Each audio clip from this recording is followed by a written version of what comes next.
For years, I have traveled the world slinging my creator-owned comics at the biggest and hottest cons. Now I'm busting out my personal collection of comics, toys, games, and more in order to bring the fun and excitement of con life right to your screen.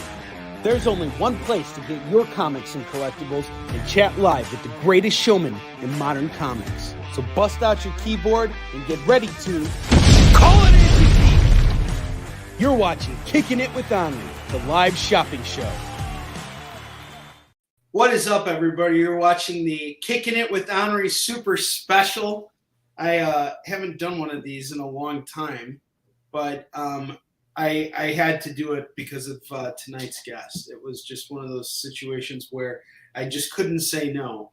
And while I'm on the eve of getting ready for my vacation, my laundry is undone. There's comics everywhere. You guys can see from all the books we sold this week. Just everything is going nuts right now. But I had to stop because the guest we have today is somebody who is very prominent in our industry and entertainment. But on top of that, he is a very accomplished comic book creator too. And his feats in action have inspired me tremendously and have shown me that I have the ability to learn and grow by simply being around such a talented person. And we're going to talk tonight about his Kickstarter campaign, which is going to be closing out in the next 2 hours here. And I'm really hoping that we can all come together right now and support him. We talked about what his goals were for the campaign, and he has, in my opinion, far surpassed those goals. Of course, he probably has a different opinion. He'll tell us all about it in just a moment here. But this is a very unique opportunity, and I want to let you guys know that the floor is open to you. Stephan wants to engage with everyone. So, and especially you guys who will, some of you will hopefully, if not all of you, will support his work in some capacity or another right now. He's in the last 2 hours of his campaign on Kickstarter, and it is going absolutely crazy. If you check the comments right now, you can see a link to the campaign. Please come on by and just check it out. We're going to talk to Stephan right now. We got him right here on the backstage. I'm going to present him right now. So, ladies and gentlemen, please help me welcome Stephan Franck to Kickin' It with Onrie. How you doing, sir? I'm doing great. How are you, Onrie? I'm doing good, man. Well, we already know how we're doing because we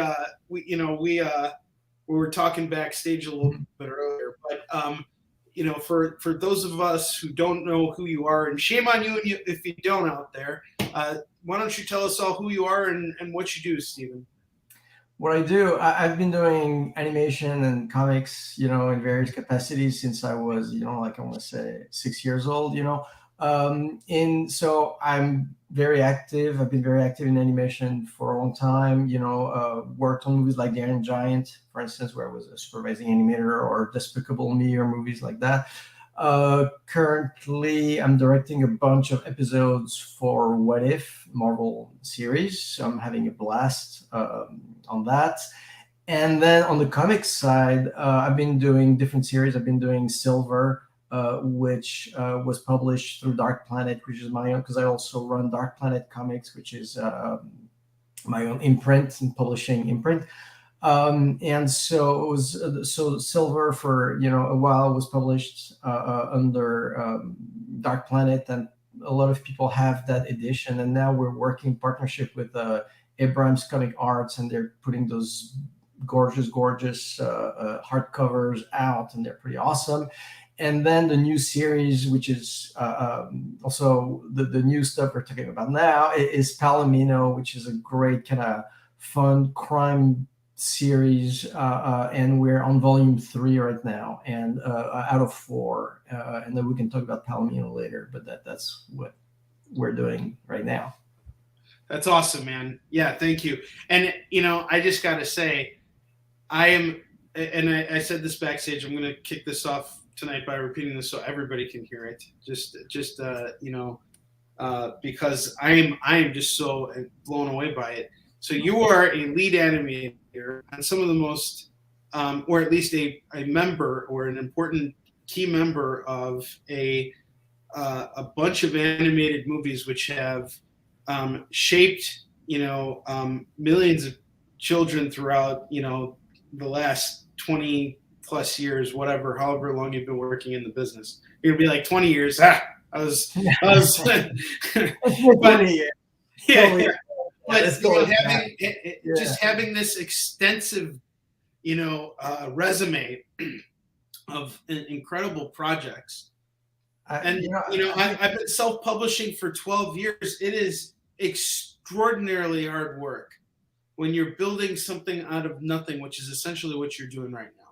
On top of the fact that you are doing this, sir, I have to ask, how are you able to do this? How are you able to make it work? It's honestly, it's passion. It's just I love animation, and as you said, I had like the good fortune on working on projects that are that were really exciting. But it's obviously those are big projects where even if you're part of like a key part in the process, it's still the studio's project. It's still hey, thank you, David. And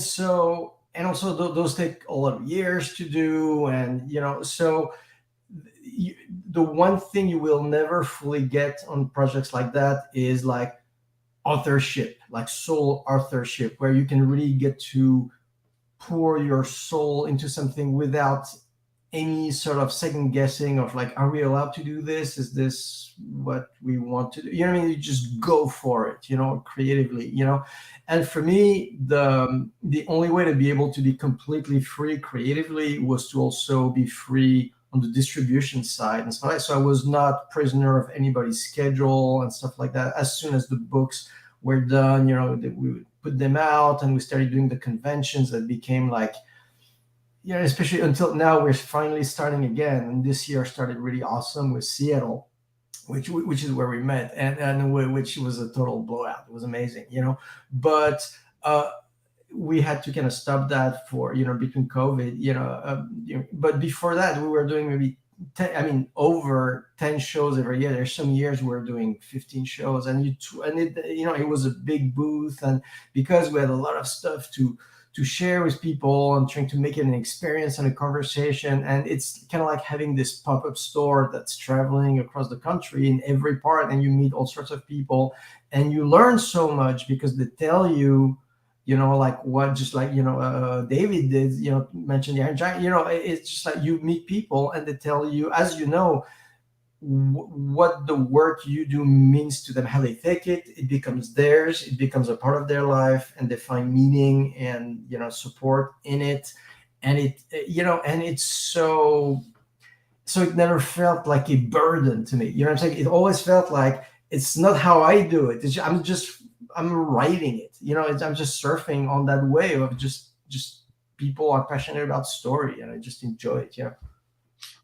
What I find so fascinating about all of this is the fact that when you're going to these conventions, you're not parading about the fact that you are the lead animator on the Iron Giant.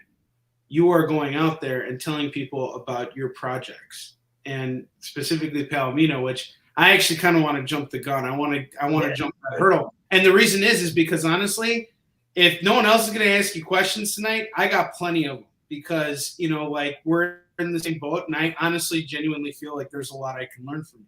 So can you tell us what Palomino is about? Like, what's the story? What inspired you for it? Like, yeah. Well, Palomino is like an LA noir crime story, but it's a neo-noir because it takes place in 1981 in the San Fernando Valley. So it's a crime mystery. It's inspired by a bunch of real LA mysteries that may have been solved or not, and it's so it's LA noir, but in a way you've never seen it before, because it takes place in a very specific LA subculture that's kind of come and gone, but was huge back then, which was the country music clubs that were huge in LA from the 60s, from the 40s to the 80s, right? And the Palomino was an actual place, was like a real live club that existed that had hundreds of people every night of the week, and this was like a place that was at the crossroads of the music industry. I mean, you could be sitting there on a Tuesday night, and like it'd be crazy, like you're like a Beatle would walk up on stage, or Willie Nelson would just show up and get up on stage, and you had like, it was a big stuntman kind of place. You had a lot of TV actors hanging out there. You'd look at the bar and you'd see like John Belushi and Jerry Lee Lewis just getting drunk together and stuff like that. It's a place like every night, like around 1:30, like tables would roll and chairs would fly. It was that kind of a place, right? And so there was this great LA tradition. You've seen it in movies like Every Which Way But Loose, or Hooper, or other movies, but so you have this great LA tradition, and you have the great LA noir sort of tradition, and somehow those two traditions have never really kind of come together in fiction, which is funny because in reality they have, right? Because like the owner of the club, his dad had an old Model T Ford, right, that was permanently parked in front of the club, and it was riddled with bullets from shot by cops during the Prohibition when they were chasing him because he was running like booze and stuff. Right? So like noir was always a part of this, and it's a world. It's LA, it's the town, it's showbiz, it's the it's music, it's all that stuff. It's the power structure, and it gets us into like your LA noir, right? And then just to add one more thing, so it's like you have this kind of alien war like you've never seen before, but it's also a father-daughter story, because the hero, main character, is this guy who's a former cop, now PI by day and working musician at the Palomino by night, plays the pedal steel guitar. But he's also the father to this daughter who's 15 years old, and she's kind of this old soul, and she's even more hard-boiled than he is, and together just fucking hilarious. You know what I mean? And it's so that's kind of To Live and Die in LA, or like Heat, or like that kind of stuff, by way of an Altman movie with the slice of life and stuff like that. And my inspiration with this was, I'm talking very long on your question, so I'm sorry, but I'll just add one more thing, which is that, because you're asking me, so that's what is it? So now where does it come from, right? And like, it's coming from my love for like mysteries, alien war, that kind of stuff, which is purely fictional because I haven't killed anybody or not witnessed any crime. But there's that. But there's also, of course, I've raised two daughters who are like insanely badass women. In LA, and so there's the texture to this life and this relationship and this town, raising kids who are very powerful people in this town, that is also full on in there. And then the last thing is, I've also been a musician, as long as I've been an artist, and I've played clubs like that since back in France or here, and I'm good friends and work like all the old musicians at the Palomino. Some of them I'm interviewing in the first book. I've worked with them in other musical situations in other clubs since then many times and stuff like that. So like the texture of the nightlife of what it is to be a working musician in clubs is also something I know really well. I'd never seen rendered in comics in a way that was credible to me. So there you go. That's everything. Yeah, you were not going off at all. I was really into everything you were saying, and what I really love about this is truly a passion project. Yeah. It's not like, hey guys, here's Stephan's chance to get a quick buck, and go for something that is going to make him millions of dollars really quickly. This is a pretty daring project. This isn't superheroes. This isn't. This is very noir, and it's bringing a love of music to comics. It's a passion project. And there was actually something I wanted to start chatting with you about, Stephan, because like one of the things I really cherish among my comic book cohorts, all of our fellow creators and stuff, is I love talking about comics with other creators. Yeah. And one thing I have to say is, like, I've read through half of Silver. I'm working on getting through the rest of it, and I am definitely a backer on the campaign. as well. And I'm really looking forward to getting into Palomino, especially as we're talking about it right now. But one of the creators that really inspired me, and you've kind of tiptoed around some of the posts that I've made, but I've been really getting into the Incal. And I've this is my second time like reading it, and I had to force myself to really slow down while reading it, because when I initially got into it, I don't think my mind was able to comprehend what I was reading, and so I read a completely different project. But what I wanted to say about it is the same thing I want to say about your work, is that this is truly a passion project. That's why books like this don't just come out every month from all these publishers. So it takes time, and putting it out there is truly a passion project.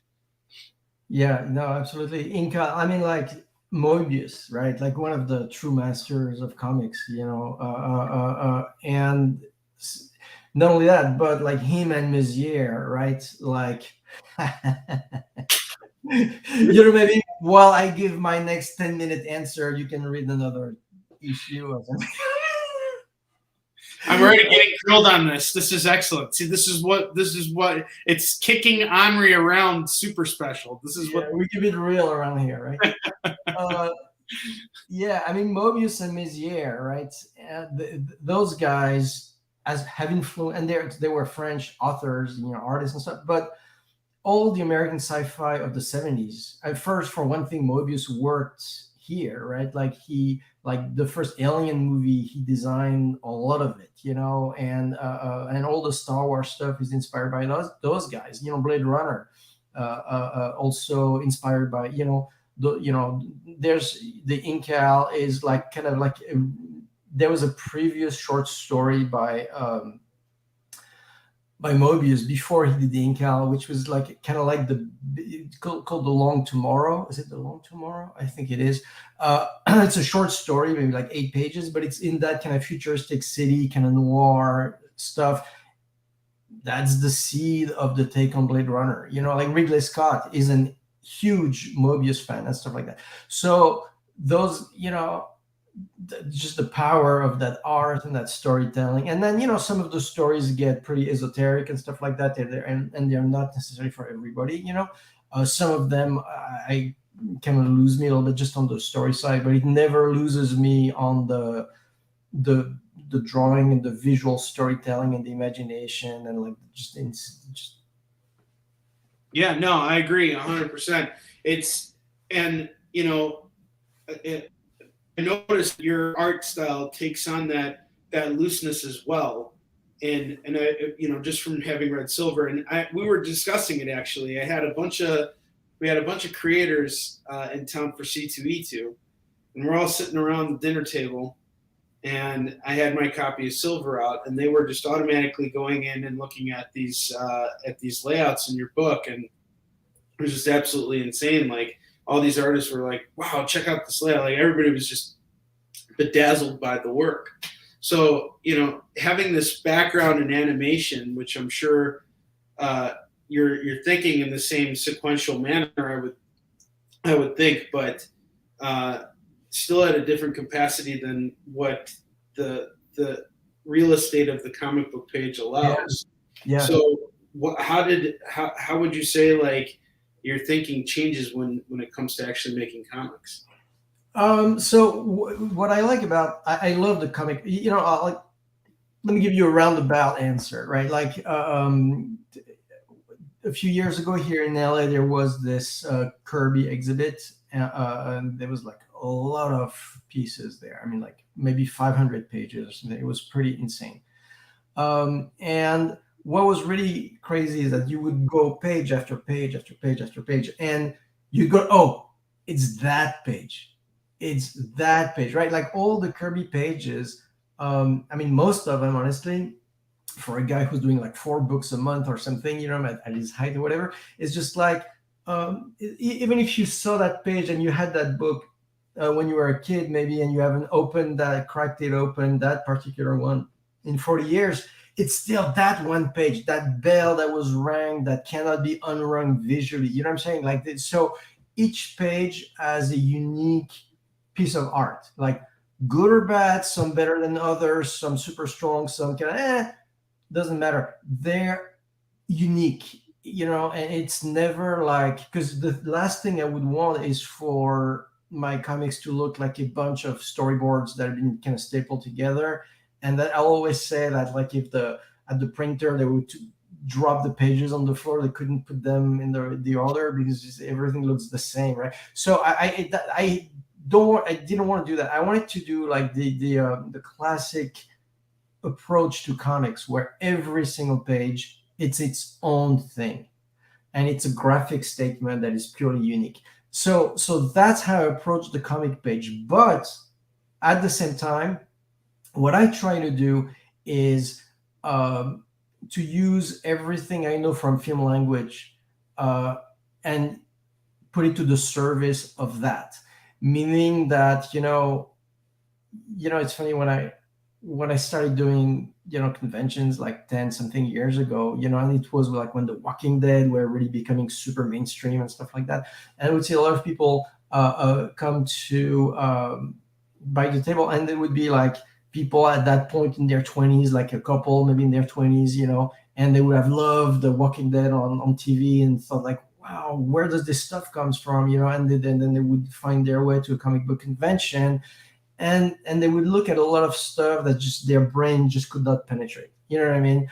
Just because either the characters can look too similar, or they were confused who's who, who's where, who says that, and they would come to my table, and go like, wow, your books, I'm never confused. That's the first comic that I'm reading, so it's becoming my gateway drug. And then they would come back the following year when we were back in that town, and they would say, wow, since then now I'm fully like into comics, but your thing was the way that could get me and was my way in, right? And I think it's because what I'm trying to add to that very graphic statement of a unique comic page is that aspect of film language, which is that make sure that panels quote unquote cut just like shots would cut if I did it as a movie, meaning that there's no visual repetition, that you don't cross the line, that characters are distinct enough that no matter what kind of drawing day you're having, it still feels like that character.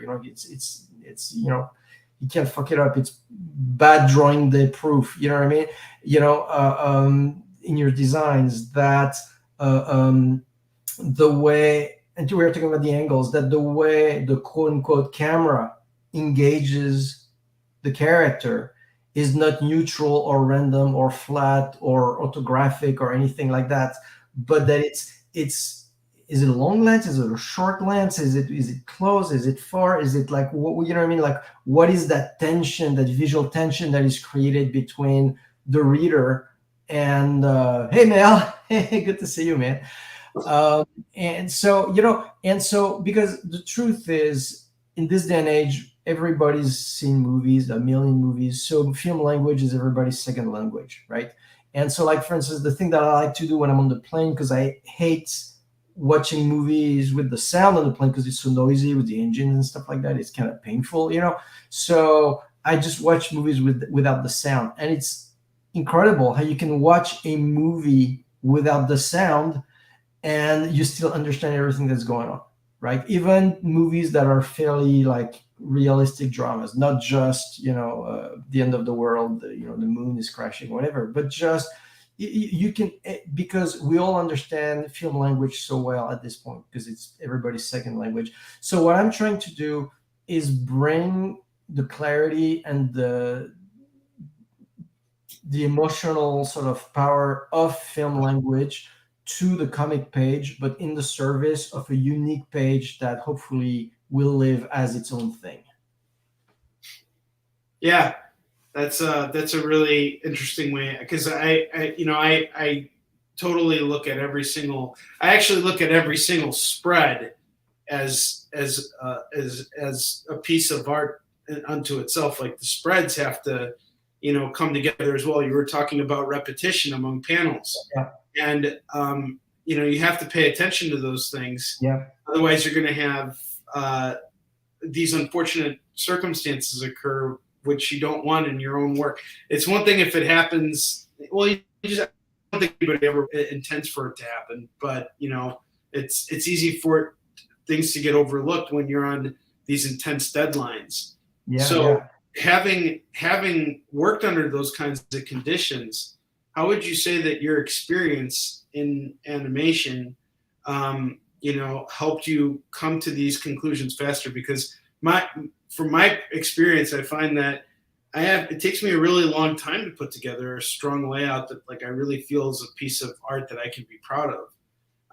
It takes me a long time to kind of like bring myself to the right mindset. So would you say that all the work you've done over the years has helped you come to these conclusions faster, or do you struggle with the same problem? I'm fascinated to know. Yeah, well, let me let me tell you, I'm seeing like Mel is saying, talk about how you do the whole spread at once. And to me, that's very important, that comics is best done to me either in half pages, like Mobius. He would treat like his page, because he would draw big, right? Like the French way they draw on big paper.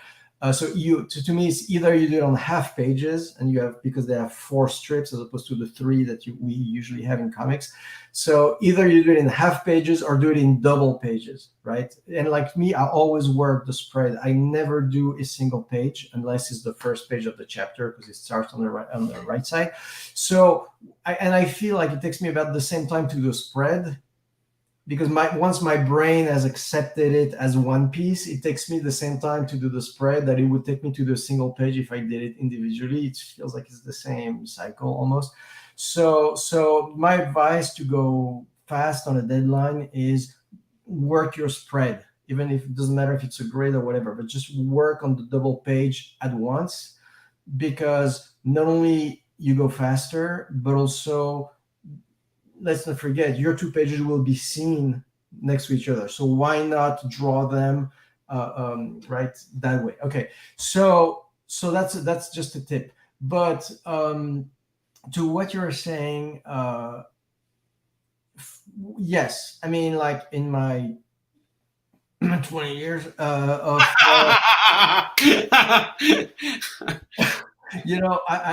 I've storyboarded like hundreds and hundreds and hundreds of sequences, and so the thing so first, there's like a comfort level in just the sequential aspect of visual storytelling, from shot to shot to shot, to what cuts, what's the dynamic from one drawing to another, whatever.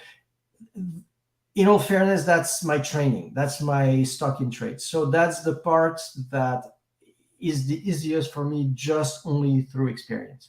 But that said, I think also in animation, the thing you learn is to not be precious about your work, right? Like, because it's really like I remember when I used to work for Disney a long time ago, before this, not Marvel now, but Disney before. Before the hostile takeover. I mean, well, commendable, and everything was peaceful and kind. It was well, your opinions are your own. But my point was this, right? Like, so back then we'd be in the story room, like working on the feature, maybe like 10 people working through the story and boarding it. So visually and ideas and so, or, whatever, the whole thing, just molding those stories together. And then you pitch your bit to the producers, directors, execs, whatever, right? And the thing that was always drilled into you back then by, the brass was like, you'd pitch something and they would say like, well, our movies cost $1 million to make. Our movies cost $1 million a minute to make. So is the minute that you just pitched me worth $1 million? And you go, maybe 500,000. I don't know. You know what I mean? So like, but the point is that you are never precious about your ideas. You're always trying to go to push it until it breaks, and then you go back one, right? But also to go like, all right, so here's a trope, here's a moment that needs to happen in the story. We've seen this many times before. How can I do it in a way that you've never seen before? Is it because my set is going to be different, or is it because something? What's the angle on this? What's the extra idea that takes it from, yes, an expected moment to something you've never seen before and you will remember, because it'll again like be one of those bells that cannot be unrung. So that's what I always try to do, is like to take the genres that we all know and love, and every single moment, every line, every panel, every, to try to, without trying to force it either, because you don't want to, I'm not chasing originality, I'm just chasing what we used to call not pedestrian. Yeah, that was the other thing they used to say in those days. It's like it's good, but it's still kind of pedestrian. Meaning, yeah, like it kind of walks up the street. It's the first version of that idea that it's what you would think of.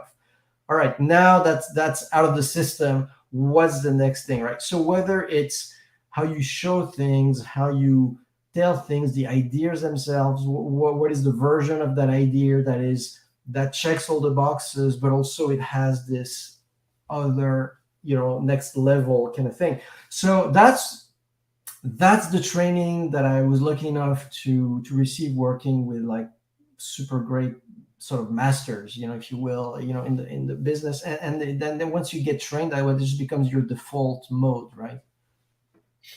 Yeah. I feel that it absolutely helps to learn by learning from others. I'm a big proponent of that. I guess for me, I'm interested in now kind of like going back and learning more about your origins and like where you kind of started out, because there's not a lot of people pursue this field, and I think in this country in particular, like there are a lot of people who aspire to work in this field and yet have a very difficult time finding work and having a very difficult time breaking in because of how stiff the competition is and everything. Yet you came from another country. I can obviously tell, although you hide it very well. There's a minor English accent when you speak. But knowing, coming here and building essentially a life for yourself out here, I'm very interested about your origins. So take us to the beginning here. Well, for me, first I was born in France, but it was my parents had a store. So my origin story is right there. And my parents had a store that's always kind of like a neighborhood store that sold books, comics, magazines, but also comics, and also comics. French comics, American comics, all the stuff, right? Toys, all that, but also all the stuff of life, like bus fare, cigarettes, DMV stickers, which they were sold that way in France and stuff. So it was kind of like this neighborhood hangout, but it was also to me this kind of cave of wonders of storytelling. My dad, had a photo studio in the basement. They had Super 8 film of the animated movies and whatnot.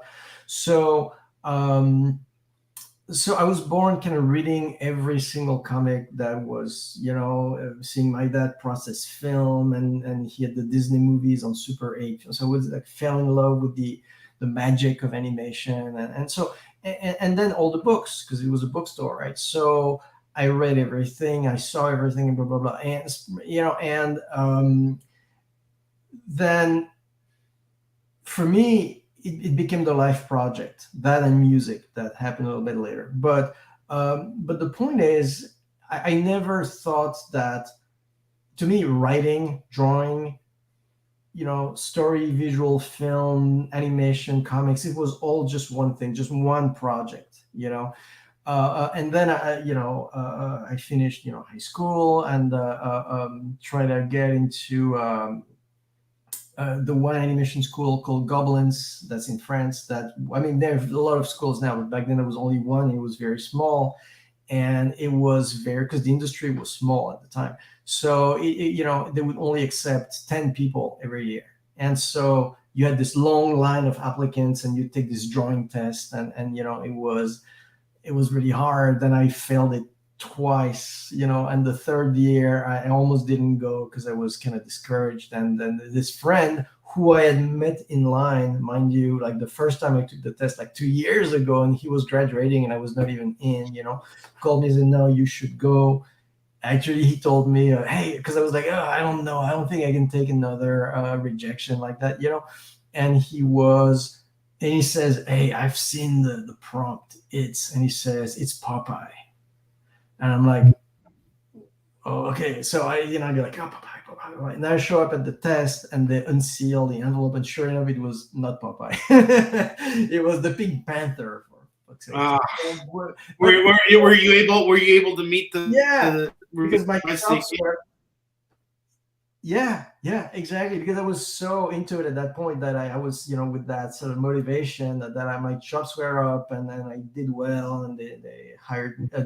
They let me in, and so I did that school. And that through the whole time, though, I was always struggling with my drawing. It was a real struggle for me, because for reasons that, I'll tell you why. Is because when you want to be a professional artist, whatever the craft is, there's a moment somewhere in your teenage years where you need to, like, your chops need to go up, and you become what you'd call a pre-professional, right? Like in every arts, right? Like dancers, right? Like you can't be 40 years old and starting out your career. Yeah, everybody's equally talented as a kid. It's just a matter of interest. So as a kid, you're only like, hey, I'm a kid who likes to draw comics, but you don't have real chops more than anybody else. Everybody's the same. It's just you're interested in it, right?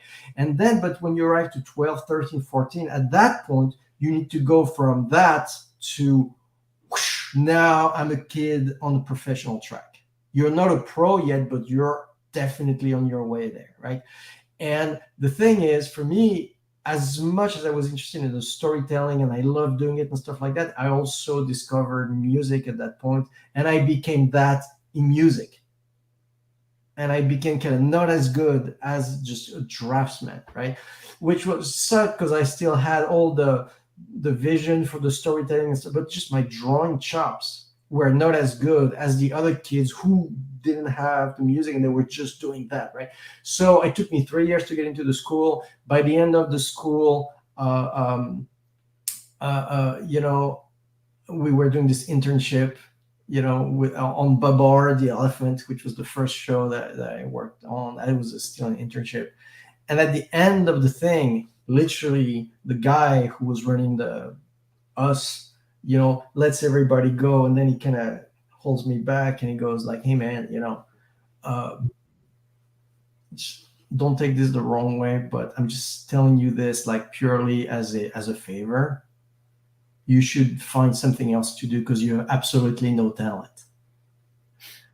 And you have to realize I was doing that since I was 6 years old. I couldn't imagine myself doing anything else except for music, although in France I couldn't do the music I wanted to do, so it was only that. And so but I kind of kept going. And by the way, all the best artists that over the years, I've had the chance to learn from and, work with, like the people who I consider real masters, they all have the exact same story. But regardless, but then I got super. I was really engaged in yours though, because like I was like, oh, he'll show that guy. It's like. I mean, the truth is, and then I got hired somewhere, and it's been 20 years, and I've been working there. But here's a question for you though. Yeah. Because that's tough. That's but it also seems like it may have been a test. Like, do you have what it takes? Can you accept the fact that you have room to grow and that you're never going to be perfect? Do you ever, you know, think about that and reflect on it in some way? Yeah, that's how I took it. And if I hadn't taken it that way, then I could not have kept on going, right? But let me tell you, that was not the guy's intent. The guy's intent was literally doing me a solid by not sending me to a buzzsaw of like some sort of business that I was not cut out for, you know. But so, in all fairness, I got super lucky, which is that until then, animation was kind of like a dying art form. And then the movie Roger Rabbit came out. Who Framed Roger Rabbit came out when I was starting the school. And by the time I was out, animation had literally overnight transformed from a dying art form to the stuff of blockbusters. And they needed people. Can you hold a pencil? You're in, you know? So I got in at a time where there was such an expansion of the industry that maybe at a more maybe 5 years ago I would not have gotten hired because the only guy hiring was the guy who thought I had no talent. But guess what? Now it was 2 years later, and the world was on fire with animation and needed people who were into it. And so I got in, and so my first years were really sort of this love hate thing with the art form and with drawing, where and this is where, like, as an artist, you're always it's very tricky because you have to you have to square a certain circle, which is that you have to know that there's a lot you don't know, and you need to accept. That's what I was saying. You cannot be precious. You need to understand, I need to learn from the strongest people that I can ever find, and just whatever shit they give me, I need to take it and learn from it, because there's so much to learn. There's a whole tradition to learn. There's a world of knowledge there. But at the same time, you have to sort of like put that aside and go, and I'm an artist and I'm in touch with my own voice and what I have to say. And so, in other words, you cannot let the fear of doing it wrong muzzle your drive to say the things you have to say.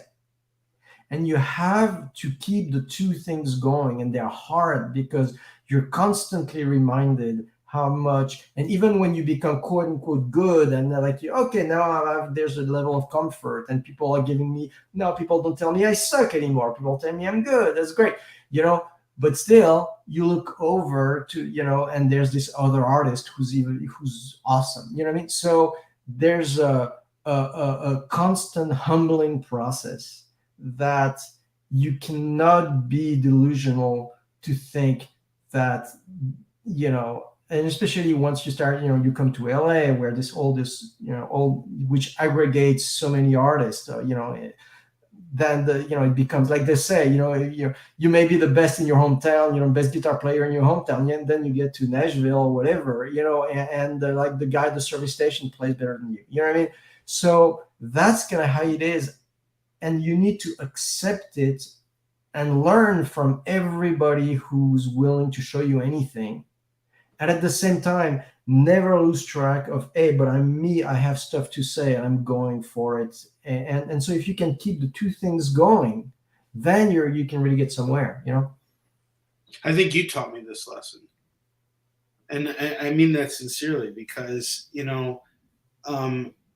I never imagined that everybody was always, for all these years, coming up to me and they're like, you're one of the greatest salesmen in comics and blah blah blah, and you still got all these empty boxes behind you. And then I go and look on your wall and I see like 3 times the amount of boxes over there. And when you're working in animation, I think that here's all I can say from my experience, which honestly pales in comparison to yours. But in my experience, I know that getting out on a convention floor and selling your work and constantly repeating the same thing over and over again, dealing with that rejection consistently, and still having the fortitude to stand on your feet, get out there and find that next reader. Pulling at conventions is some of the hardest work ever. It's been my full-time focus for the last 12 years. Mm-hmm. And I know it's not easy. And mm-hmm. being in animation, I would imagine, is a rather secluded work environment where you're not really engaging with many people. You're just drawing and drawing and drawing. You're constantly looking at your work, constantly critiquing yourself and being critiqued. How would you say that? Well, honestly, how the hell did you end up doing this? You know, like getting out to conventions, and how did you fall into that? And how did it come so natural to you? How are you able to accomplish such incredible feats? Well, first you have to remember, I grew up in that store that I was talking about. So when I do the conventions, from like the talking to people and being behind some sort of registers and, you know, a register or whatever, you know, it's, I feel like I'm back home, you know, that's the thing. But also the other thing that was very strong at the store was the, you know, the sense of community, you know, where everybody, because it was, you know, it was a store in a very blue collar area, you know, with lots of different people who, you know, maybe somewhere else were kind of, you know, wary of each other and stuff like that. But when they were in the store, looking at the books, looking, you know, everybody was chatting. It was just like, it was a community kind of hub, if you will. And which is what I love about conventions, right?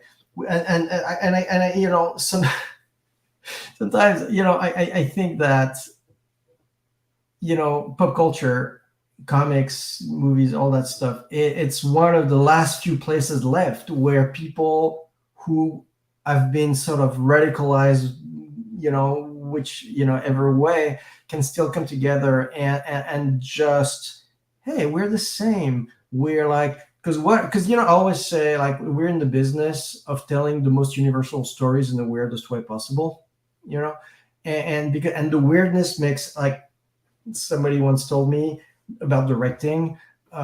Somebody I learned all my directing from said, you know, half of directing is getting people to put their dukes down, you know, and I think it's the same with conventions. You know, when you're at the table and you talk to somebody, and it's like the first thing is, hey man, I'm no threat. I'm not, you know, I'm not gonna. It's just like, hey, do you want to have a human interaction with me? You know, let's get into the specifics. Tell us exactly what happens. You're at a convention. Someone walks past your table. Well, so it depends, right? So, like, after so many years, there's different types of people. There's the people who you know, over the years have become fans, and then they come back, and then, you know, it goes from somebody you kind of have to stop and have them look at something, and next thing you know, next year you're their first stop at the convention. So we do have a fan base that now comes and seeks us out, and that's great. But short of that, anyone who walks by and who, you know, looks towards the table, say, hey man, do you read comics? Yes, no, you do. Well, doesn't matter. Are you familiar with this one? Check it out, you know, and you know, and just creating a safe sort of space for people to be able to discover something they maybe didn't know about. And if it's not for them, it's not for them. And guess what? Maybe it's their new favorite book, and it becomes like a friend for life that they like, it will enrich their lives for the rest of their lives, right? So it's just inviting conversations and giving people a chance. Because the thing you'll see a lot at conventions is people, yeah, and more like just walking by, and they're running around, and they're like, are you familiar with this? And they go like, no, I just want to see everything. And they're walking around, they're running around. We share our rejection stories as badges of honor. It's hilarious. It's me and my buddy Ted, we have like whole bunches of we share all of our best rejection stories, where you get people who say like, oh, you got a book? That's awesome. Congratulations. And they shake your hand and then they walk away. It's like just nothing. You just told them everything and they're not going to buy. And then you have those people that you got to pitch, even though they're not going to buy anything, but you have to go through with the words because you already started. And who knows, maybe you're wrong. There's a chance that you're wrong, but most of the time you're not. And it's part of the game, right? yeah, exactly. Plus, I don't even see it as a rejection. I just see it as, hey, at least that stone has not been left unturned, and so, but yes, you do see funny things, right? Like, for instance, that cool book man walks off. Yeah, I'll be back. Like I always tell like the people who work with me at the booth, because sometimes we have a large crew or whatever, I say, or if they're new, I say, hey, when you ask people if they read comics, or if they tell you, oh yes, why else would I be here? I read all of them all the time, right? That person's never read a single book, will never read a single book, and they will definitely not buy this one. And now whenever that happens, so like so there's all the people now who either like they're already, hey man, they either already like know us, or they're comic fans and then they heard of us on one of the blogs or whatever, and but then the thing that the people are very interesting is the people who tell me this, who say, hey, that's what I was saying earlier, the person who says, no, I don't typically read them, but I'm looking for a way into it. And I'm like, well, how about this? Like, just take a look, see if that speaks to you. If you want to hear the story, I'm happy to tell you. And when that person given a chance, but again, it's at the end of the day, it has to be the book. You can't force anything on anyone, and I wouldn't want to force anything on anyone. I just want people to have the opportunity to look at something that maybe they didn't know because it wasn't marketed to them with $1 billion of advertising. So all we have is like, hey, and when that person not only becomes a fan of the series, but then become, excuse me, a fan of comics, and then next thing you know, they're cosplaying your characters. It's insane. It's a insane human connection that just happened. Yeah, but here's something I'm curious about. So growing up in the bookstore, you're sold with, I want to say, extreme non-prejudice, because you're selling a little bit of everything. Whereas when you go to conventions, Steph, what's up, man? Good to see you. Whereas when you go to conventions, Steph, here's a guy you should meet. Steph Wilson, he does variant covers that are extremely successful on Kickstarter. In fact, I worked with him on my last campaign for Eason Shin, and we had incredible results. And this is a guy who's really grinding on the online, like doing streaming and things like this. And he has a show that he does every week where he draws for his fans, and that's amazing. He's a really good guy. Yeah. So very nice to meet you. If you guys meet one of these days, you guys will meet in person. He goes and he tours the convention scene as well. And before we go on with anything, I just made a little comment over here, guys. One of the reasons why we're here tonight is to support Stephan with his Kickstarter campaign, which has just a little over an hour to go. And it looks like things are going fantastic. And this last hour, things get really exciting. And as you guys can see, Stephan's as cool as a cucumber right now. He's not even breaking a sweat yet. It's happening more for me than it is for him. But but Stephan, I guess we'll just keep going as long as we have people in the room. So and I have more questions I'd love to ask you anyway, if you're cool with continuing. All right. So, you know, we were talking about selling with extreme non-prejudice. When you're in a bookstore, you got to sell the customer what the customer is looking for and help them find it. And you have this unlimited stock of inventory that, you know, caters to every single person who would be interested in possibly reading something. Whereas when you go to a convention, you're focused on a concentrated product and a concentrated audience, I want to say as well. Yeah. So I think what you're saying is absolutely true in the sense that if someone rejects you, it's not a rejection. It's just that you're not talking to the right audience for that particular project or about that book. And you know, it's interesting because I was shopping for shoes. And one thing my friend and I were talking about is how many horrible designs there are for shoes. Like, why the heck is this stuff even being produced? It's like impossible to find that one stylish pair of shoes that looks good, that doesn't have a bunch of funky, weird colors mixed together. And going back to the whole, you know, fixated salesmanship of it, it's finding that it's bringing that shoe that the customer wants to them directly so that they don't have to go and find it. That's the magic of you being at the show and, you know, putting yourself out there in that way. But you couldn't learn that from the animation field, so it makes sense that you learned it from the retail side. Yeah. And it obviously felt very natural, I'm sure, to go out there and start selling your books. But now let's look at it from another standpoint. You have animation experience. You have sales experience. Where does the publishing experience come in? How did you understand how this business works from a publishing standpoint? Because it's one thing to do as an artist, but, you know, as a publisher, you're wearing a very different hat. That's a good question. I don't know. Like, you know, here's what happened, right? So 12 years ago, yeah, cereal aisle for comics. That's right. I'll get my Fruit Loops and my so, well, that's actually like what Mel is saying, you know. So I started doing silver like 2013, 2012. And I was kind of done with the first couple of issues.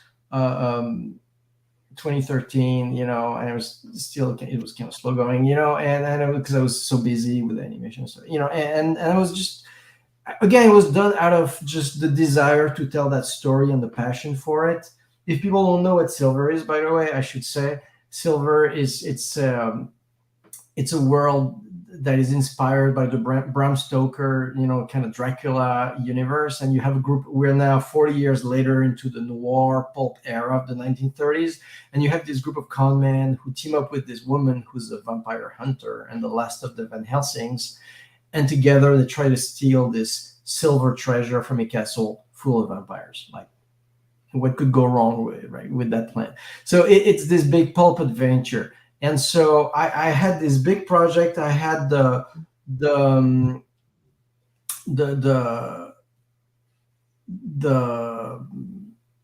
first couple of issues done, and then it occurs to me like, well, maybe I should go to Comic-Con with my book. And I call, hello, Comic-Con, do you have a table? And they're like, the show is 3 weeks from now. This is not how it's done. And I'm like, oh shit, yes, that's true, you know. And so turns out that a friend of mine was doing a panel, so I end up going anyway. And he does his panel, then he gives me his badge. Maybe I shouldn't say that, but that's what happened. And so I walk into Comic-Con, and this is like 2013, right? With just a couple of my single issues in my backpack and stuff. And I walk in there, and it's so big and it's so overwhelming that I'm like, fuck, man, why do you even bother? Just go home. And then I was just like, all right. Yeah. So, but you know the feel. It's like the first time you go to it was like walking into the Coliseum for me personally. It was like that Gladiator where you're in the Coliseum. It's like the thing that everyone's been talking about. You are there now, and everything is happening with you. You are a part of this organism that is Comic-Con. And yeah, I know exactly what you mean. Yeah. To me, it's like the first time you go to like Times Square. You know, you just pop out of the, you go, whoa, you know. So anyways, right? So, but then that kind of took the pressure off in a way. I told myself, okay, we've already established that there's no point for you to try to do anything, but you love comics. They're selling comics here. Just why don't you just walk around and have fun? And then and look for books you want. And then that was 13 years ago. No. 11 years ago, and the publishing landscape was very. That's right. You're looking at him, Melvin. You're looking at him. Yeah. The two of us. Yeah. So the publishing landscape was very different, and I'm walking around, and I'm not really finding anything that I love, that I like really want. And then I start to think, listen, I'm a huge fan of comics, and I can't find enough stuff that I'm really into. So maybe there's other people like me who are not finding the stuff that they're into. So maybe I'll just do that, you know, the thing I want, you know. And so then something clicked, and I walked around, and I took a lot of pictures to get the lay of the land, and I went to the tables, and I talked to people, and I asked them questions and stuff like that. And I came away with like this whole idea of like, I can totally do this, you know. And so came back home, started hitting the shows. The next one up was Ape, which does not exist anymore. But you know, and which I was not even aware I should be bringing like a tablecloth for it. So you know, it was just kind of, but you know, and then we started doing show after show after show after show and getting the shit together and And by 1 year later, like one full calendar year later, which was 2014. We had the first trade of Silver. We had the Kickstarter, the first Kickstarter done, which was small but successful, based on the people we had met on the road that year. And I was nominated for the Russ Manning Award which I didn't win, but I was still feeling super welcome just by being nominated. And Diamond was picking up the books, and I was like, I guess I'm in. You know, and then it kind of took over my life, and everything else I've learned from my trial and error, you know, just going forward, you know. No, man, that's how it is, and it's crazy. Now we do have some questions here. Melvin asked, did you talk about who was originally said to draw Palomino? I know. Oh yeah, that's a bittersweet one.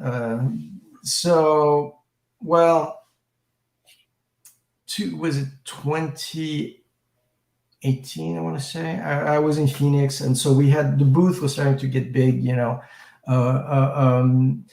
and so okay, so I have to take a step back, and like one of the greatest, you know, what's been really awesome about Silver is, and then Palomino, is that the different types of audiences who embraced it. So the diehard comic people embraced it because they like comics and this is a good comic. People who had never read a comic before, like, hey, this gets me into comics. But then artists, people who I really, really respected, and you know, got into it and started to really becoming fans of it, you know. And somebody like that was Tim Sale. We became friends through him being a fan of the book, and then we became friends and really got along super great. And you know, it became friendship, you know. And fast forward 2018, and you know, there was a lot going on and stuff, and we started to talk about a book that we could do together, because he was also a huge. One of his favorite books of mine actually was Rosalind, which is maybe I should show people stuff. Yeah, please do. And guys, keep in mind, we can't end this yet because Stephan's got to show us. He's got a whole presentation on his computer that he's going to show us. He's going to share his. So this is Silver, which is this is the. Oops. Here, I'm going to give you the full screen. Right. Oh, there you go. So this is the hardcover from Abrams, which is really beautiful. It is And absolutely gorgeous, guys. I'm reading this right now, and it is just an absolutely gorgeous, fantastic book. and before that, over like a few years, we put it out as 4 trades from Dark Planet, which were collected in those really cool box sets or whatever. But then there's this character. It's got a very Sin City kind of feel to it. Right. I really love the strong use of the black, white, and red combo. That's awesome. Thank you. So, but like, so we have this woman who's a vampire hunter who teams up with the con man, and she's the Rosalind Van Helsing, the last of the Van Helsings. And so as I was doing Silver, like her backstory started to build up in my head beyond what was needed for the scope of Silver.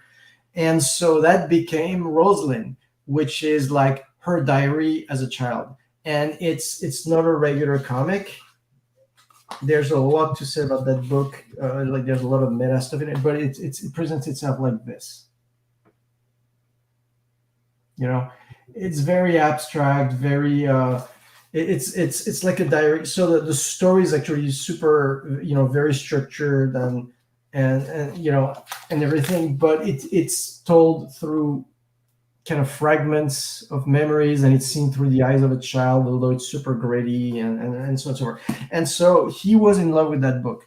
And so we got to the point where he wanted me to write something that he would be drawing. So and I said, well, what do you want to do? And he said,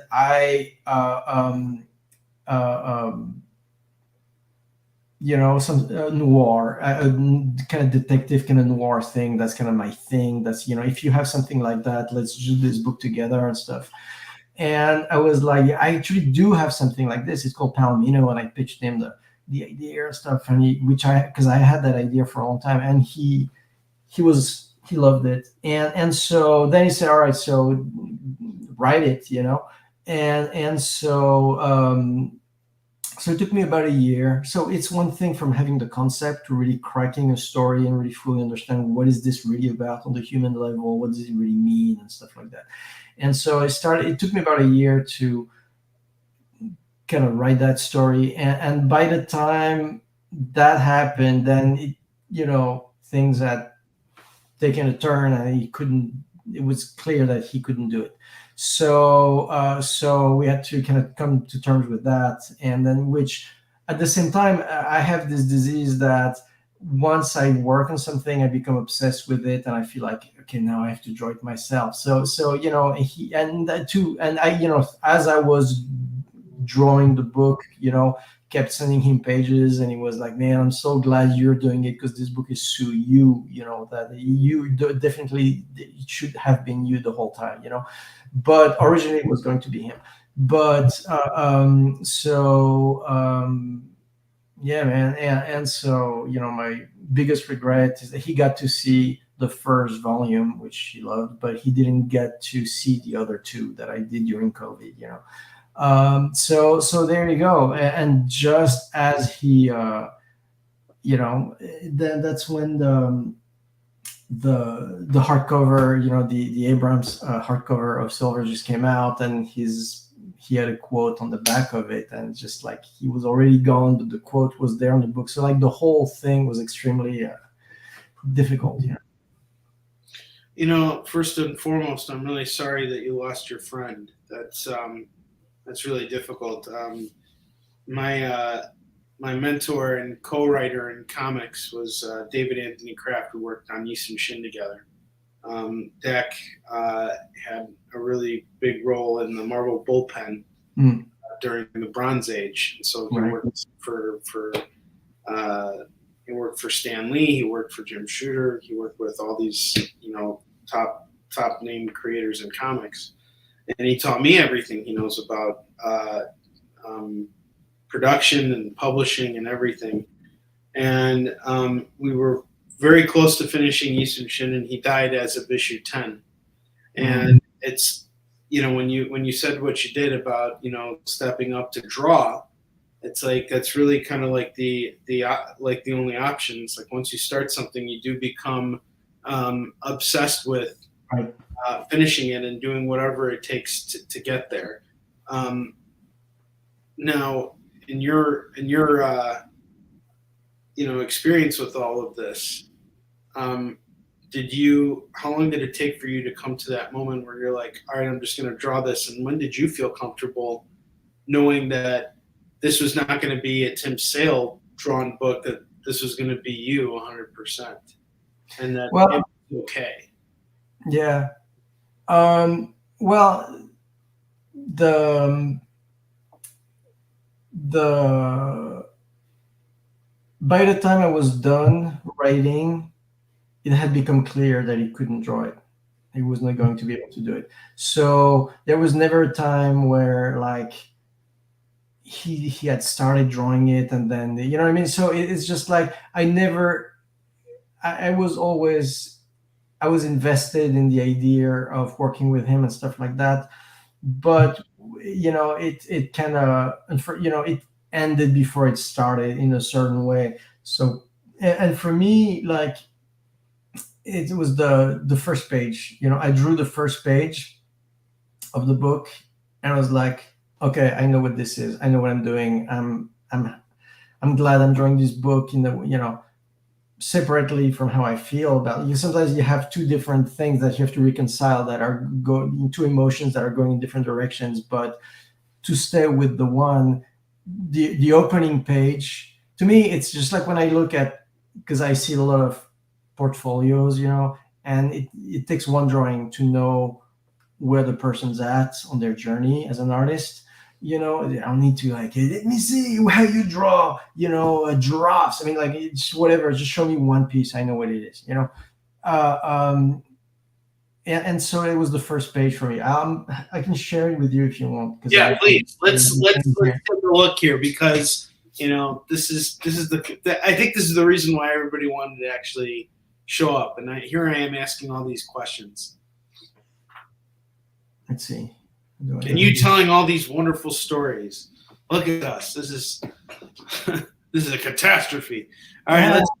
While you're doing all that, let's take a look at your Kickstarter and see how that's going. How is it doing? How is the Kickstarter doing? Do you want to know? Are you sure? Yeah, you tell me. All right. You're at $26,175 right now. That's great. So we got another 47 minutes to go. So how are you feeling right now about all this?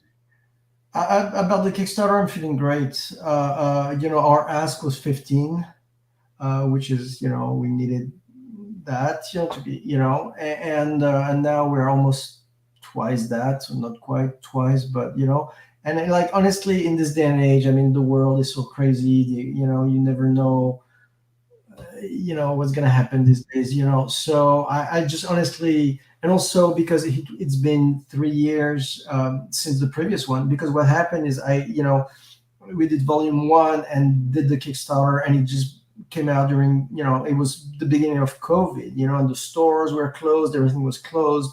And so, instead of putting it out into the world, not really knowing how, also, and whatever. So I was just we fulfilled the Kickstarter. There was no convention to selling at, so we didn't really push it to the stores. Only just a couple of stores had it that we have a close relationship with and stuff like that. So we kind of hoarded the first one a little bit. And then I started drawing. And by the time I came up for air, then I realized, oh shit, I've done volume 2 and 3 and they're done, right? So, but 3 years had gone by. So I was just like, well, did people forget? And people showed up, as we were saying earlier, pretty much on day one. So that was great. Okay, so I'm trying to share this. Let's see if I'm doing this wrong. Share screen.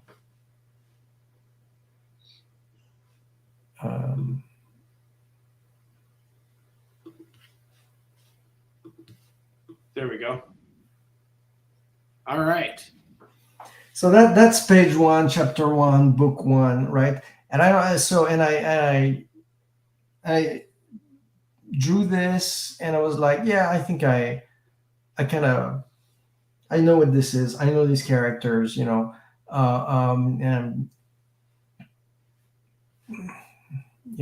fun stuff happens, and so that's all book one. Boom, boom, boom. I don't want to spoil too much for people, but it's like an R-rated, just if people, because that's the thing, because Silver is like this kind of soft PG-13, kind of like a Marvel kind of type, like a Marvel movie type, rating. And this one is like an R-rated, kind of like you would like an HBO show kind of vibe and stuff like that. But it's the father daughter and the really the lived in sort of aspect. Like really trying to recreate the texture of life in LA, especially in that era. You know,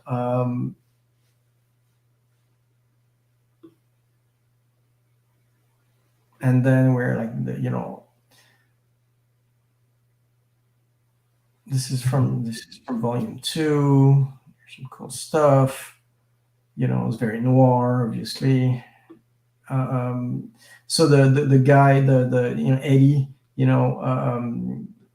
has his office in a strip mall. It's an accountant's office, but he just gets the lunch hours, so that it's that type of a guy. And I'm just really trying to capture the lived in quality of those places and those people, and then there's the noir there because it's a mystery, so there's all that stuff that's happening. And it's very Tim Sale. I mean, like, honestly, like this honestly feels like something he would draw. Well, Um, take that as it, a compliment, because obviously he's awesome. yeah, no, it's amazing how you were able to capture that feel by yourself, because he has a very profound. He had a very profound art style, Yeah. and this is profound in its own right. In a very different way, but it's in many ways it feels like a nod to that work. It's, and maybe that's why we connected, because there was it's sort of like a kinship in terms of the how to approach the art form. So there's a lot of a lot of there's some fighting sequences that go on and stuff, and they're really fun. I don't want to spoil too much, but there's a lot going on. And of course there's a lot of music, and as I was saying, the depiction of life in the clubs and the feeling of playing music, and what that looks like, what that feels like, just to try to get this uh, um, as credible and as lived in as you can imagine.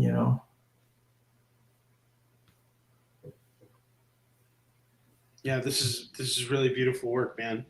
So tell us where we're at with the volumes 2 and 3. Are how far along are you with them? Well, with the books, they're done, right? They're already at the printers, to be honest. So yeah, so the books are, they're the printers. They will be delivered within weeks, and people who buy the Kickstarter should have them like somewhere around before Comic-Con, basically. Mm-hmm, mm-hmm. So Stephen, I want to get something real quick. I want to give you a chance to just engage with everybody who's watching right now, and if you want to tell us a little bit. Here's a question I'll throw out there, and I'm going to go get something that's important, and then I'll be right back. But while I'm out there getting that important thing, tell us about what the process of getting on Kickstarter is like, because that's something that is yet another avenue outside of how we distribute that is unique unto itself, and is something that we kind of have to utilize. And I'm here, but I'll be right back as you answer this question.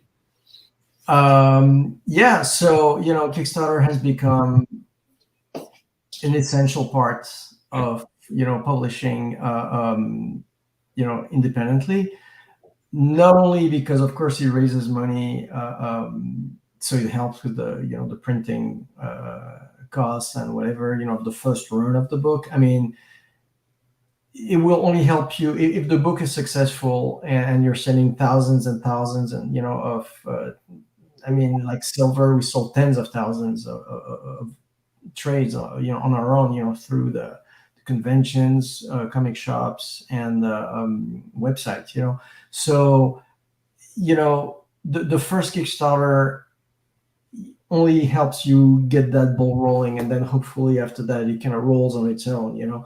But also very importantly, it's important for press, because when an interesting Kickstarter happens, then all the blogs are interested. That's news, that's and because and so when we do the campaign is when we get all the coverage from all your comic book blogs that we're all reading, and sometimes a mainstream publication. So when you get that, of course, that's awesome, but then the Kickstarter, I would say, well, it's a pre-order system basically, right? So it's the way I'm looking at it. It's just the fans get to pre-order the books and be part of the act of making them happen, of bringing them into existence, which I think is awesome. Then you get to really sort of, as a reader, as a fan, you get to shape your own creative culture, which I think is just awesome. But if people think that's easy money, I'm gonna say that's probably the hardest way that I know to make money, because it's so much work to organize in a way that's cohesive, and then obviously getting all the marketing so that people know that it's out there, and just and then while the campaign is on, you need to be communicating about it the whole time, and and stuff like that. So the goal of it is, you could probably take an extra shift at your job, whatever your job is, and just make that money. It probably would be easier, but it's not just the money. It's the fact that that money is coming from people who become part and parcel of the process, and who help shape their own, like I said, the culture that we're all in, and so I think that's fantastic. That's why I think the blogs cover it. And now you see big publishers use it. I mean, you're seeing huge campaigns. I'm not going to name names, but you see there's at least 3 that I'm thinking of that are publishers who are backed by big corporations, and they're doing, they're kickstarting their books because they may not need the money, but they know that culturally that's a buy-in from the readers that is just awesome. So that's my. Oh, there you go. Yeah, no, that's your answer. I heard every word. I just wanted to run upstairs because I came up with an idea on how to help us get just that extra backer that we need right now, just to give you that one final shot in the arm. Yeah, let's do it. We got 36 minutes left on the clock here. And here's what I'm offering right now, guys. I have a copy of Silver here, the graphic novel, the first trade here from Abrams, hardcover book, the one that Stephan showed us. And this is a book that is valued at $25. It is also signed by him as well. And I am giving this book up to the next backer who backs this campaign, you're going to get a free copy of Silver. Now, you need to prove to me that you are a backer. So however you want to prove that, you want to take a screenshot, whatever the case is, but this is a chance for you to win a free copy of the book. And we're going to offer this for the next 35 minutes while Stephan continues to enlighten us with his extraordinary experiences and knowledge base. So let's get back to Kickstarter, and saying that it's not that way. But here's my biggest problem, and you understand this. Running a bookstore or running any kind of business where you're selling books, right, is a lot of time. It's a full-time job. Making comics, I would say, is more of a luxury in publishing, because the planning of conventions, getting ready to actually move the inventory, I think that takes up more time than the actual producing. To me, the production part of it, though it is extremely hard work, is not how we survive. It's what we do because we want the project to exist. So I remember we were talking about this a while ago, but I'm just curious to know, how do you manage it? How does a day in the life look for you? How do you manage being an animator, a full-time animator, a full-time publisher, a full-time seller? How do you make all this work? Because this is difficult, and you're telling me you have family in town, you have obligations and all these things. How do you balance it? How can you make all of these things work all together in synchronicity?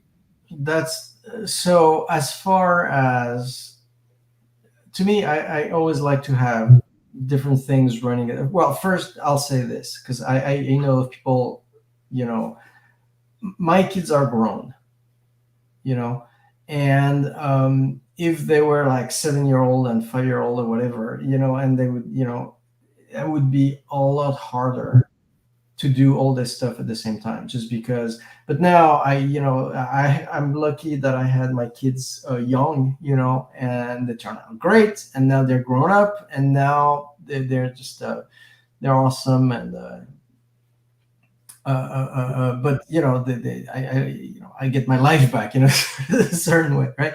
So that, I think that's important to say, because I think, like, when you have young kids, when you're at that age and that phase, you want to, and those years, may feel, hey, thanks, fish. Show us confirmation, and you got this copy of Silver. It is yours. Just show it to us. And I'll actually know too, because we'll see it on here. And it looks like, yes, he did. He came on board.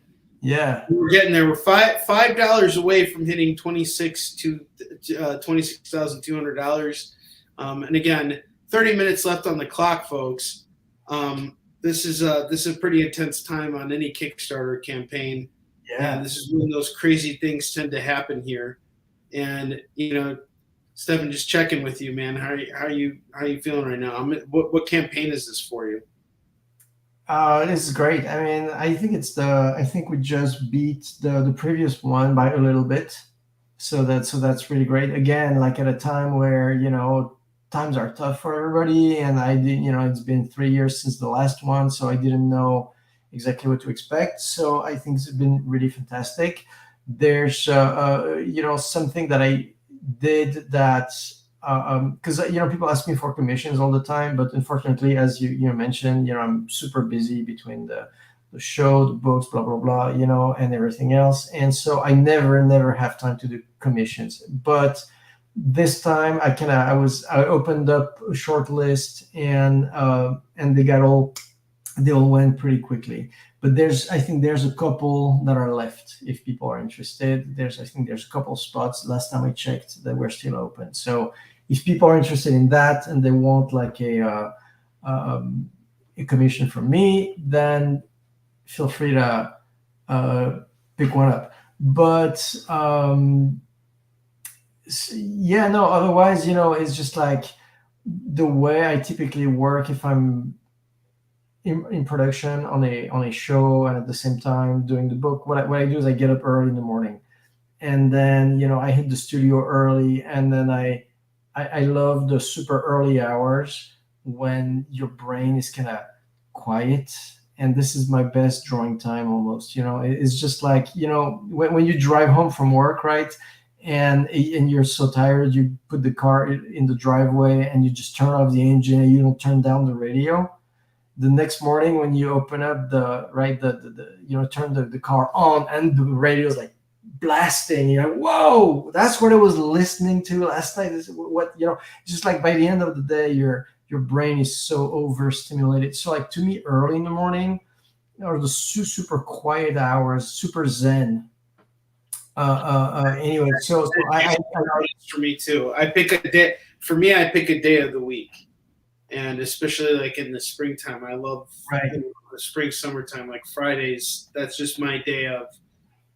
I'm doing creative work today. Like, leave me alone with everything else. I have to get this. You have to treat it like you're going into the office, regardless, because you are going into the office. You're just going in before everybody else is. Yeah, you're going in at a weird time, whatever the case is. That's right. Yeah.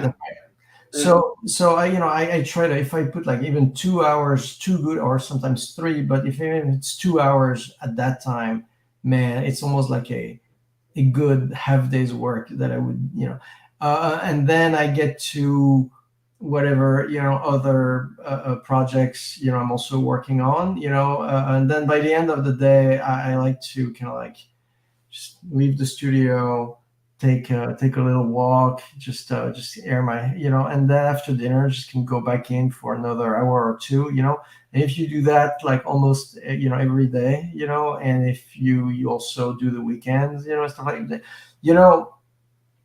even the last these books, like although I was very busy, on the show, I would still keeping up 5 pages a day. No, a day, sorry, 5 pages a week. Throughout most of the time. So that was. It's just you have to have a routine that feels good, and but the thing here's I think the secret, because you don't want to burn out. I never force myself. If I feel like, yeah, no, then I might be in the middle of drawing an eye. It doesn't matter. I just drop it, and I'm just like, hey. That's it. Yeah, it's not worth it. I agree with you, because you're only going to produce stuff that you're not happy with.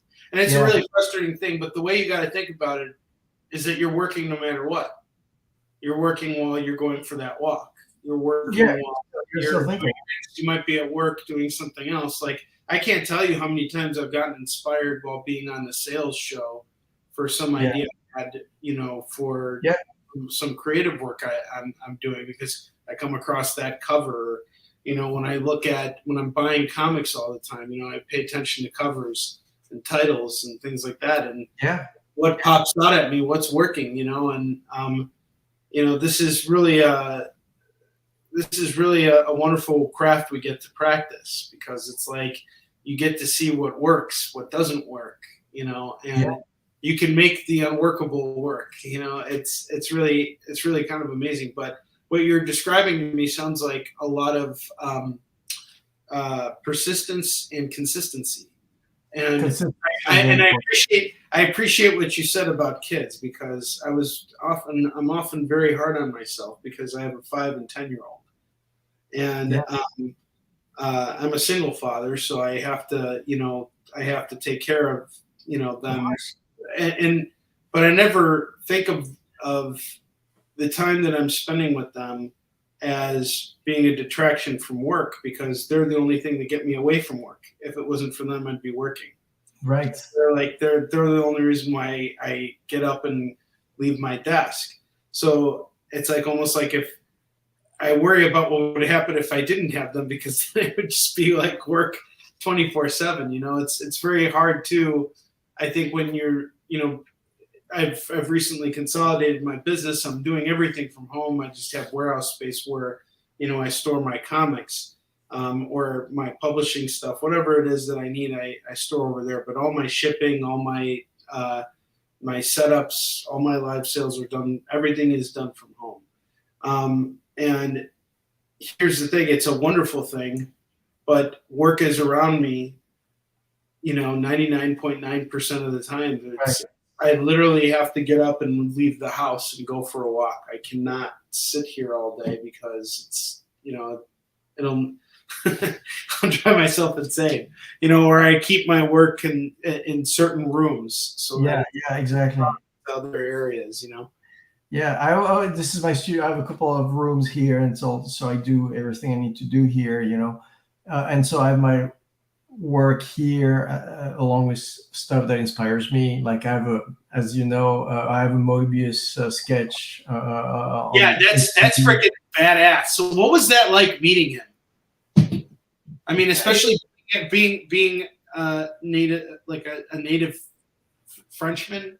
Well, so that was in France, right? So everybody was French. There was nobody there. This is like this was like the Jim Lee of France. I mean, like. Yeah. This guy's a big deal. It was, but it was so unassuming and just a cool, normal dude that it was not one of those people that you tremble when you approach them, because he was so welcoming and so friendly, And I said, he was like, "What should I draw?" And I said, "How about a Batman?" And he was like, okay. And then he kind of got into it, and I could see, like, I was like, "Oh, this is fun, actually," And he did this cool, very sketchy, it's very, very quick, almost Picasso-like sketch, but it's awesome. I love it. How do you think he would have felt if you would have asked him to do a sketch of John DeFool? You think he would have gotten something more detailed, or do you think he would have? Well, he would have. Here's something. He would have done something more rehearsed. Sure. Okay. You know what I'm saying? Like, because I'm sure he draw 10,000 John DeFool, so they would all look the same. But I guarantee you that Batman, no one has that Batman, because he was. Yeah, he wasn't known for doing that. Let me think. And he did something he did not know what he was going to do. Show it to us. Can you show us the Batman? Is it hard for you to get? No, it's right there. God damn it, Onrie, you had to make me come. You brought it up. You did bring it up. Oh, okay, it might be hard to see because it's gonna be hard. Yeah. Let me see. It's the light of your screen. Yeah. You guys can kind of see it if you hold it up in the darkness. Yeah, you can kind of see. And one thing I want to point out about Mobius's artwork, who I think had a really heavy influence on him, or who he had a heavy influence on, is Frank. I see a lot of Frank Miller in Mobius's, I see a lot of Mobius in Frank Miller's work. Sorry, the reverse. No, yeah, absolutely. Well, the thing is, he could draw in a lot of different styles, right? So he had like the sci-fi. By the way, if people don't know Mobius, Silver Surfer. Oh, that was great. I love that. Stanley and Mobius did a Silver Surfer story together. My best friend is a big Silver Surfer fan. I've been trying to find that. That is a freaking goddamn good read. I loved it. And he wouldn't have thought about being an artist on Silver Surfer, but it was just, like. Well, he does so much cosmic stuff, that when you think of it, it's just like, yeah, that makes sense, But yeah, so. But to your earlier point, that's why, so I have all my art and all my stuff down here, but in the rest of the house, there's none of it. All the art is my wife's upstairs, because she's a painter too. Yeah, she did all the flat coloring for the books, by the way, which was like kept me on my toes, because she was like, I had to like keep the inking up to feed her. So it was great, but yeah, man, I'm just trying to, because here's the thing, right? Even, yes, otherwise you'd be working all the time. But the thing is that even if you're just working on your well-being, you'll need that well-being to be doing the other stuff. So it's like it's a life project, arts, and especially if you want to do it professionally, and it becomes like a life's journey, and it's a life project, and life is part of life. You cannot take the life out of the equation of a life project. Doesn't make any sense. I agree. All right, so now here's a question: what inspires you? Like, who are some of your biggest influences? Like, I'm bringing up Mobius, and that's a bias for me. I apologize, because No, his work is having a very heavy influence on me right now. But you're the guest of honor here, so I'm going to go by decades. Okay. Sure. Yeah. So I'm going to start with the 1930s. And my favorite artist of the 1930s is Ray Moore, who used to draw the Phantom in those days. And there was an elegance and a kind of screwball comedy, kind of like Thin Man type. If you guys know what the Thin Man is, it's but Ray Moore was my favorite artist of the 30s. Of course, Milt Caniff and those people were like masters and stuff like that. And Ray Moore, in some circles, people could think he was a poor man's Milt Caniff or whatever. But to me, I just love Ray Moore like to death. 1940s. 1940s, you have to go with Kirby. Actually, let me take it back. 1940s, I'm going to go Will Eisner. Oh, okay. Will Eisner, the spirit, defining, one of the coolest things, my parents having the store, is that I would go with my mom when I was like maybe 9 years old, 10 years old, to her distributor. So it was basically, imagine going to the diamond warehouse, and she would go, and while she would like fill out orders or whatever, I would be like on the warehouse floor opening crates of books and stuff like that, and I could see the cool stuff that was coming up, and so there was these gorgeous editions of the Spirit, and I kind of fell in love with Will Eisner and that stuff, and his work has had such a tremendous impact on me as a storyteller. Especially his slice of life graphic novels that he started publishing in, I think, the 80s. Like A Contract with God and The Dreamer, just the Building, just the Life Force. They're just like so many books. There wouldn't be a thing like this without a Contract with God. Yeah. I would say the book I wrote about my grandfather, which is out of print currently, would not exist if it wasn't for Will Eisner. Yep. So for 1940s, Will Eisner. 1950s, I'm gonna go with the DC guys like your Wayne Boring and those, Kurt's one is maybe a little bit later, but like, or maybe he was starting that, but like the Silver Age, Superman kind of stuff. I'm going to show you something. I did this commission a while ago that I liked so much that you'll see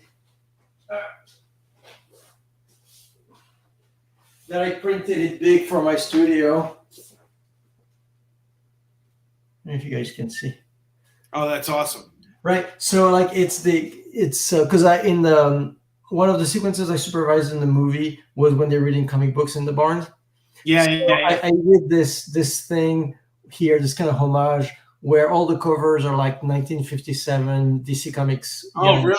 Okay, awesome. So that was a real reference, and you use that as a reference in the Iron Giant. That's really badass. Yeah. Here you go, guys. Right. So there's those are not the ones that are in the movie, but it was like other books from that year that he would have been reading and stuff like that. So like that whole kind of crop of DC Silver Age people, that's one thing, right? Then the 60s, well, you have your Bernie Wrightson, Neil Adams, all that stuff, obviously. 70s, though, Neil Adams. In the 60s, well, the 60s, I have to go to Jack Kirby, right? Like, and especially his early stuff when like his early X-Men stuff. And I just love that stuff. And of course, his early Fantastic Four and, all that. I mean, Kirby, has the 60s for sure. 70s Neil Adams, man, he's Batman, his, you know. But there's also other people from that era that I really, really love, like people like Jim Aparo. You know, I'm not sure how to pronounce, if I'm pronouncing his last name. Jim Aparo, yeah. Aparo, or even Dunn Newton. You know, like those were like doing like the Batman, the world greatest detective. It was so dark. It was just awesome. You know. Yeah, Jim Aparo's work is amazing. Just amazing. It's such good stuff. The violence, there's like, I don't think anyone's ever depicted physical violence. I don't think there's any comic book artist who that you feel a punch the same way that you feel it, like a punch to the jaw, to the face, as hard as you feel it in Jim Apar. And then, you know, and then that's a very profound statement. And then the 80s, and Gene Colan in the 70s. I'm going to give some of the 70s to Gene Colan. Great, grossly underappreciated, underrated artist. I'm a huge Gene Colan fan. He's the one, he draws light and energy. You know, everything he does is like light and energy. And then the 80s, and, you know, you have the great graphic novelist of the 80s, you know, from the Watchmen to, you know, for Frank Miller, you know, Mazzucchelli, you know, of course, Sienkiewicz and Howard Chaykin and those guys. And it felt to me like, oh shit, they're taking the stuff I love, you know, from ever since I was a kid, and they're using it to do the great American novel, you know. And then the, you know, the 90s to me go to Mike Mignola. Hey, thanks, Chris. Chris actually, along with my other pal Tommy Lee Edwards, designed the logo for Palomino. Like, oh, really? That's awesome. Yeah. Because I'm not a, I mean, Chris is a great graphic designer, you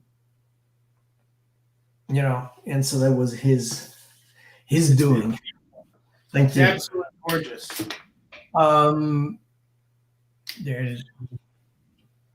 Yeah, you know, and then after that, you were going into Mike Mignola. That was your influence from the 90s. I love Mignola. Yeah, his work is great. Yeah, and so what about now? And you know what? And it'll be him and Tim, Mike and Tim. Mm-hmm. Yeah, I could definitely see it too, and how your, you know, how your work comes together. Now, do you color your own stuff too? So we do it as teamwork with my wife. She does all the flat colors, and then I go in and I do my little zip-a-do, you know, and which without her help I could not have kept the schedule at the same, you know, it would have been insane. So she's amazing. She's been my kind of partner in crime ever since the beginning, you know, like through thick and thin and conventions and everything. And my whole family, you know, like my kids, like there's this story that, because when my daughters were teenagers, they would do the shows with us, you know. And like I just remember like being at the end of San Diego one night when one of my daughters was like, I don't want to say 17, 18, and age like that, you know. And then I'm like, all right, I'm gonna get the truck. You know how to deal with the you know, the freemen, like the Teamsters, who the you know where you need to get the forklift and blah blah blah. And she's like, Dad, literally she goes like, Dad, I know, and I hate that I know. So, you know, it was like there was so much of the family, and like even now my kids are, you know, great, and they're also doing their own things, and they're like, we have, you know, production meetings and development meetings at the house, and it's great. We just I remember you were mentioning that before when we were talking last time, and that's a really wonderful thing is to have that creative circle around you. So you can Yeah. So those are the moments that, I love I mean, like the kids don't necessarily live here anymore, but like even like a few years ago when they were, maybe some, it'd be, working here, somebody would be writing upstairs, my wife would be doing the colors in the other room. It's just like there was like a buzz in the house that was just Good I've vibe. always,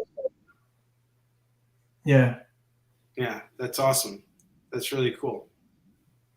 Right So on. we're 10 minutes away. Minutes away, man. Do you want to 10 hear where you're minutes at? Do you want to away. hear? You want to know now? Are you Yeah. sure you're ready to hear this? Tell me. All right, man. Well, you are now at $26,297 as of this very minute here. $3 away from hitting $26,300. So $3. $3. What are we doing? That's how it happens, right? It's always like Yeah. that. Yeah, it's Well, crazy. I'm so, I gotta tell you, I'm so excited about this series. And so, all right, so you were asking me earlier, so that it's going to, like, all my series I do in 4 books. Just Silver was in 4 books, and Palomino is going to be in 4 books. So now we're 3. We're just missing the 4th one, and like, which of course I know what it is, but there's a difference between knowing what it is and having it written, because when you start writing it kind of comes into its own and it kind of tells you more.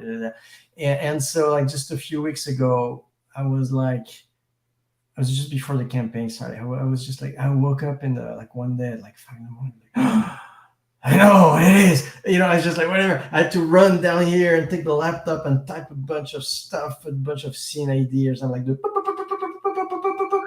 just like like the printer, the human printer was possessed. So I cannot wait to get back into that script, finish the script, and then get into the just drawing those pages. And then it'll be the full story of Palomino. It'll be exciting.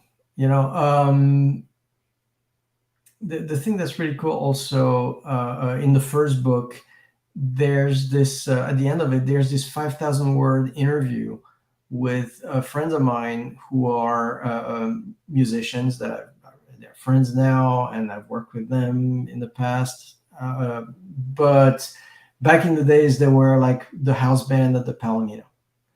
And those guys have played with everybody, like on record, on tour, whatever. It goes from, I mean, from Buck Owens to like Eric Clapton to whoever, right?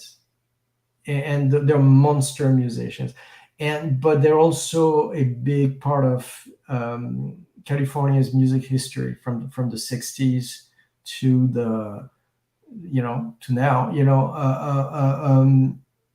And just like the stories they tell, the picture they paint, it's just that alone.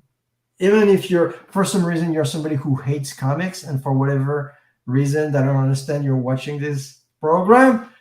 If you're into music history, music altogether, man, just that interview alone is worth the price of admission in my book. And then in volume 2, I think, yes, I have also a great interview with Janet Thomas, who was the daughter of one, so the owner of the Palomino were 2 brothers, and she was the daughter of one of the brothers. So she grew just like I grew up. So we were comparing stories about growing up in like a business that felt kind of magical, except hers was like a whole other level of magical than my parents' store. And man, like the stories she tells, and the, like, again, stories of this town, are just insane. Yeah, that's crazy. I'm really looking forward to this. I'm excited for you. 381 backers, $26,297 raised with 4 minutes to go here.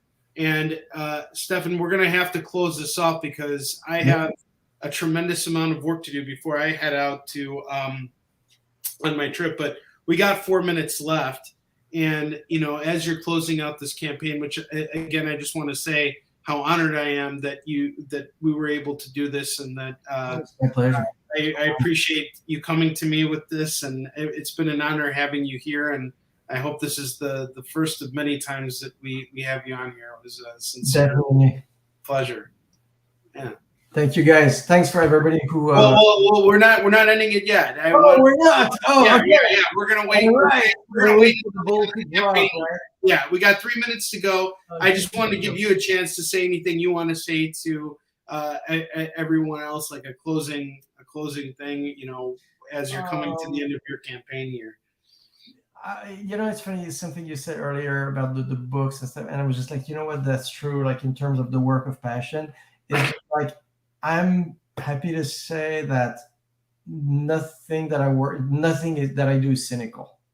There's like the story is not coming from a place of trying to like game the industry of like, all right, what's going to sell this year? Like I couldn't give a shit. It's all about, hey, here's a fun idea with a lot of entertainment that is worth $1 million per minute.